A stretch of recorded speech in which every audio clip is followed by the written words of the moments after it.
এইভাবে তাকবীর বলেন, আল্লাহু আকবার। তা আপনি গত 20 বছর এই কানের লতি বরাবর হাত উঠাইছেন। সৌদি আরব থেকে 20 বছর পর একজন আইসা কয়, দোস্ত এতদিন কি নামাজ পড়স? কেন? কত নামাজ তো হয় না। আরে নামাজ হয় না মানে আমি 20 বছর তো এইভাবে তাকবীর বলি। না, তাকবীর তো এই জায়গায় বলতে হবে।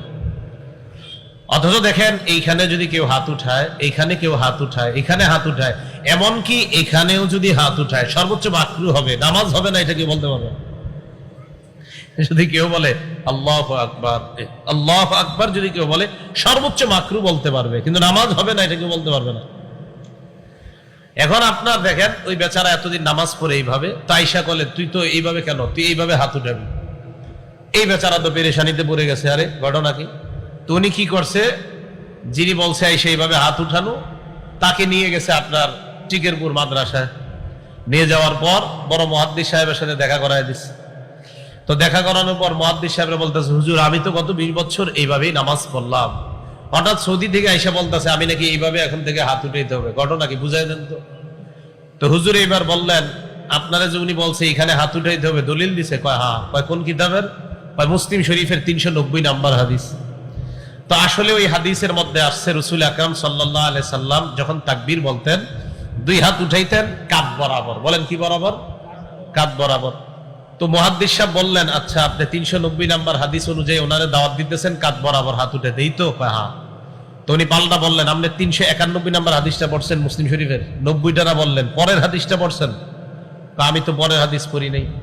পরেরটা একটু দেখেন। তো পরের হাদিসের মধ্যে লেখা, আন মালিক ইবনুল হুয়াইরিস রাদিয়াল্লাহু তাআলা আনহু قال, নবীজির সাহাবা মালিক ইবনুল হুয়াইরিস রাদিয়াল্লাহু তাআলা আনহুর বর্ণনা, নবীজি যখন তাকবীর বলে নামাজ শুরু করতেন হাত উঠাইতেন। সাহাবা মালিক ইবনুল হুয়াইরিস বলেন, আল্লাহ নবী যখন হাত উঠাইতেন, নবীজির হাতগুলার দিকে তাকায় দেখতাম, হাত্তা ইউহাদি বিহিমা উযুনাই, আল্লাহ নবীর দুই হাত কান বরাবর উঠাইতেন। কি বরাবর?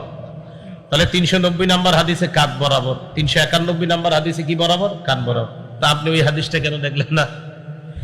391 নাম্বার হাদিসের শেষের দিকে কাতাদা রাদিয়াল্লাহু তাআলা আনহুর বর্ণনা, আল্লাহ নবী যখন নামাজ শুরু করতেন, নামাজ শুরু করার পর নবীর দিকে তাকায় দেখতাম, আল্লাহ নবীর হাতগুলা হাত্তা ইউহাজি বিহিমা ফুরুআ উযুনাইহি, আল্লাহ নবীর দুই হাত কানের লতি বরাবর উঠাইতেন। কি বরাবর? তাহলে কাঁধ পাইলাম, কান পাইলাম, কানের লতি পাইলাম। বলেন তো, মুসলিম শরীফের 390 নাম্বার হাদিসে আছে কাঁধ, 391 নাম্বার হাদিসে আছে কান, 391 নাম্বার হাদিসের শেষে আছে কানের লতি। কি আছে? কানের। এখন আপনি যে আইসা ওই বেচারার ভুল ধরলেন, তো বেচারা 391টা পালন করছে, আপনি বললেন না আমি 390টা। আমি যদি আপনার পাল্টা বলি উনি 391 নবীর হাদিস অনুযায়ী তো চলছে, তা আপনার সমস্যাটা ছিল কোথায়? কি বলেন? উনি তো সঠিক সুন্নাহের উপরে ছিল। 390 নাম্বার হাদিস মুসলিম শরীফের হাদিস তো কোন জাল দুর্বল হাদিস মুসলিম শরীফে নাই। মুসলিম শরীফ বুখারী শরীফে কোন জাল দুর্বল হাদিস নাই, সব সহিহ হাদিস। তো মুসলিম শরীফের 390 নাম্বার হাদিস সহিহ কিনা? আরে বলেন সহিহ কিনা? তো 391টা সহিহ কিনা? তো এই বেচারায় তো 391 নাম্বার সহিহ হাদিসের উপরে ছিল, আপনি কেন আইসা তাকে নতুন দাওয়াত দিলেন? হ্যাঁ, এখন আমার দিকে তাকান, এই যে দেখেন হাত উঠাইলাম আমি। তহাবি শরীফের 1 নম্বর খন্ড 144 নম্বর পৃষ্ঠা আছে, নবীজি সাল্লাল্লাহু আলাইহি সাল্লামের হাতের এই দুই বৃদ্ধাঙ্গুলি করিবাম মিন শাহমাতাই উযুনাই, নবীজির এই দুই বৃদ্ধাঙ্গুলি কানের লতি বরাবরের কাছাকাছি, কানের লতির কাছাকাছি যাইতো। এবার দেখেন, আমি কানের লতির কাছাকাছি রাখলাম, আমার হাতের তালু কিন্তু কান বরাবর নাই, হাতের তালু আছে কাঁধ বরাবর। দেখেন তো, এই যে হাতের তালু আছে কি বরাবর? কাঁধ। আর বৃদ্ধাঙ্গুলি আছে লতি বরাবর, আর আঙ্গুলগুলো আছে কি বরাবর? কান বরাবর। বলেন আঙ্গুলগুলো কি বরাবর? আর হাতের তালু কাঁধ। হাতের তালু কি বরাবর? কাঁধ। তাহলে হাতের তালু যদি কাঁধ বরাবর হয় 390 নাম্বার হাদিসের উপর আমল হয়, বৃদ্ধাঙ্গুলি যদি লতি বরাবর হয় 391 নাম্বার হাদিসের শেষের অংশের উপর আমল হয়, আঙ্গুল যদি কান বরাবর হয় তো 391 নাম্বার হাদিসের প্রথম অংশের উপর আমল হয়। এর মানে কান বরাবর হাত উঠাইলে রাসূলের 3টা হাদিসের উপর আমল হয়। এখন আপনি নতুন করে ওনাকে দাওয়াত দিতে আসলেন।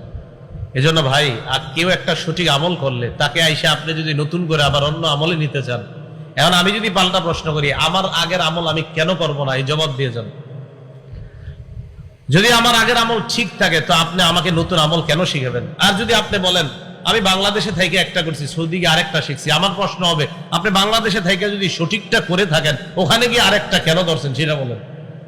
আমি বলছি না ওইটা ভুল, আমি বলছি না আপনি যেটা নতুন করে দলছেন এটা ভুল, এটাও বলছি না, কিন্তু আপনি আগের সঠিকটা বাদ দিলেন কেন সেটা বলেন।